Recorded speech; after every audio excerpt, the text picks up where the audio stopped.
High guys, আসসালামু আলাইকুম। Welcome back to my new video. আশা করি সবাই ভালো আছেন। তো আজকেও কিন্তু আপনাদের জন্য ঝটপট একটা বিকালের নাস্তা নিয়ে চলে আসছি। আর হ্যাঁ, বিকালে একটু ভাজা পোড়া না হলে চলেই না। তো আমার মতো যে যে আছেন অবশ্যই কিন্তু ভিডিওটা দেখবেন এবং স্কিপ না করে পুরো ভিডিওটা দেখবেন। আপনারা কিন্তু অল্প সময়ে আজকে আপনাদের জন্য এমন একটা রেসিপি নিয়ে আসছি যেটা আপনারা অল্প সময়ে ঘরে বসে তৈরি করতে পারবেন এবং হাতের কাছে থাকা উপকরণ দিয়ে তৈরি করতে পারবেন। তো আজকের রেসিপিটা হচ্ছে কোনো বেলাবেলির ঝামেলা ছাড়াই, কি বলেন তো, মানে কোনো বেলাবেলি করতে হবে না আপনাদের, ঠিক আছে? জাস্ট হাতে তৈরি করবেন, আর সেটা হচ্ছে আলুর পুরি। তো চলুন। তো দেখুন, এখানে আমি আলুটাকে ভালো করে পুর বানিয়ে নিয়েছি। এখানে আপনারা আপনাদের পছন্দ মতো কিন্তু পুরটা তৈরি করতে পারবেন। আলুর পুরি আমরা যেভাবে তৈরি করি, এখানে আমি শুকনো মরিচ কাঁচা, তারপর হচ্ছে অল্প একটু কাঁচামরিচ কুচি, পেঁয়াজ কুচি, একটু রসুন কুচি, একটু আদা কুচিও আমি দিয়েছি। আপনাদের মন মতো হলে আপনারা দিবেন, না হলে স্কিপ করতে পারেন। তারপরে হচ্ছে হালকা একটু লবণ। তো তারপর আমি এটাকে ভালোভাবে মেখে নিয়েছি এবং দেখেন এখানে আমি লেচি কেটে নিয়েছি। আর এটা হচ্ছে ময়দাটাকে আমি ভালো করে ময়ান করে রেখেছিলাম মিনিমাম আধা ঘন্টার মতো। আপনি এটা চাইলে 15 মিনিট, 20 মিনিট, 1 ঘন্টাও রাখতে পারেন, কোনো সমস্যা নেই।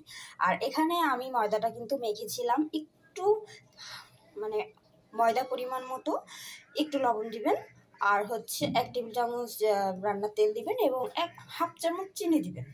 তাহলেই রেখে দিবেন। রেখে দেওয়ার পরে এটা আপনারা হালকা একটু হাতে তেল নিয়ে ময়াম করে রেখে দেওয়ার পরে এভাবে লেচি কেটে নেবেন। এভাবে লেচি কেটে একটু তেল ছড়িয়ে দেবেন, দেখবেন কিন্তু কোনোটা কোনোর সঙ্গে লাগবে না।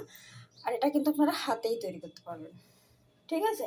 তো চলুন আপনাদেরকে আমি দেখাচ্ছি কিভাবে আপনারা হাতে তৈরি করবেন। হ্যাঁ গাইস, তো দেখুন, যাদের হাতের কাছে কিছুই না থাকবে এরকম একটা বাটি নেবেন আমার মতো, নিয়ে বাটিটা একটু স্টিলের বাটি নেবেন। নিয়ে এটাকে আপনারা ভালোভাবে একটু মুথে নেবেন। মুথে নেওয়ার পরে এটা আস্তে করে এরকম হাত দিয়ে আপনারা চেপে চেপে একটু বড় করে নেবেন। দেখেন আমি যেভাবে বড় করে নিচ্ছি, আপনারা এইভাবে কিন্তু বড় করে নেবেন। এবার কি করবেন, এবার হচ্ছে আপনারা যেই আলুর পুরটা তৈরি করে রেখেছিলেন এখানে পরিমাণ মতো সেই পুরটা দিয়ে দিবেন। এই দেখেন, পুরটা দেওয়ার পরে এটা আপনারা কি করবেন, হাতে নেবেন। নিয়ে এটা আমরা যেমন কোনো পিঠা তৈরি করি যেরকম, এটা এরকম মুখ মেরে দিবেন। আমি খুবই সিম্পলি দেখাচ্ছি আপনাদের। তো এটা এভাবে মুখটা মেরে দিবেন, ময়দাটা এভাবে মুখ এক জায়গায় করবেন, করে দেখেন এই মেরে দেওয়ার পরে এই মুখটা ঢুকিয়ে দিবেন। দিয়ে আবার একটু যে পাশে মুখ লাগাবেন ওইটা তলের পাশে দিয়ে এরকম আস্তে করে চেপে দিবেন। দেখেন হয়ে গেল। কিন্তু এটা একেবারে সাধারণ পদ্ধতি, আর এটা বেশি পাতলা করা যাবে না, এরকম হালকা মিডিয়াম থাকবে। পাতলা করলে এটা ফেটে যাবে। এইভাবে এই দেখেন এই হয়ে গিয়েছে। তো একে একে আমি এরকম সবগুলো করে নিব। তো গাইস দেখুন, আমি কিন্তু একে একে এগুলা সবগুলা বানিয়ে নিয়েছি এবং দেখুন আলুর পুরগুলা কিন্তু অনেক সুন্দর হয়েছে। আপনারা আস্তে আস্তে কিন্তু বানাবেন যাতে করে শেপটা ভালো আসবে। তো চলুন এগুলো এখন ভাজার পালা। তো এখন আমি চুলায় কড়াইতে চলে আসছি। এখানে আমি একটা কড়াইতে এখন আমি তেল দিয়ে দিব।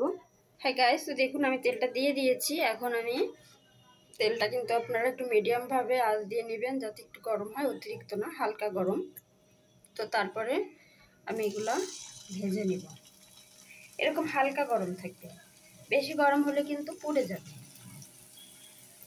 ভাজা হবে না অথচ পুড়ে যাবে।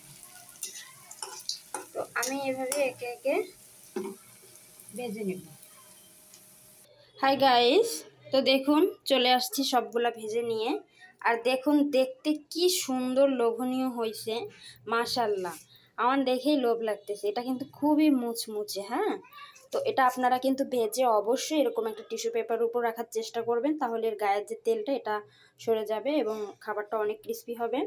আর হ্যাঁ, এটা আপনার পরিবেশন করার জন্য কিন্তু ঘরোয়াভাবে টক তৈরি করে নিতে পারেন। তো যদি টক তৈরি করার রেসিপি চান অবশ্যই আমি দিব, আমাকে কমেন্টস করবেন। টক তৈরি করে খেলে অনেক ভালো লাগে। তো যাই হোক, যদি আপনাদের প্রয়োজন হয় আমাকে জানাবেন, আমি অবশ্যই কিন্তু আপনাদের টকটা রেসিপি দিব যদি আপনারা কমেন্ট করেন। আর এরকমভাবে যদি আপনারা আরও অনেক ভিডিও চান আমার থেকে কমেন্ট করতে পারেন, ইনশাল্লাহ আমি আপনাদের কমেন্টে রিপ্লাই দিব। তো আপনারা এটা কিন্তু সালাদ দিয়েও পরিবেশন করতে পারবেন। তো যাই হোক, আজকের ভিডিওটা এই পর্যন্তই। যারা এতক্ষণ আমার ভিডিওটা ধৈর্য সহকারে দেখছেন অবশ্যই তাদেরকে অসংখ্য ধন্যবাদ, এবং যারা আমার চ্যানেলটাকে সাবস্ক্রাইব করেননি প্লিজ সাবস্ক্রাইব করে দিন এবং আমার ভিডিওতে লাইক কমেন্ট শেয়ার করেন। আর যারা অলরেডি সাবস্ক্রাইব করে দিয়েছেন তাদেরকে অসংখ্য ধন্যবাদ। তো আজকের ভিডিওটা এ পর্যন্তই। সবাই সুস্থ থাকুন, ভালো থাকুন। পরবর্তী ভিডিওতে দেখা হবে ইনশাল্লাহ। তো সবাই সুস্থ থাকুন। আল্লাহ হাফেজ।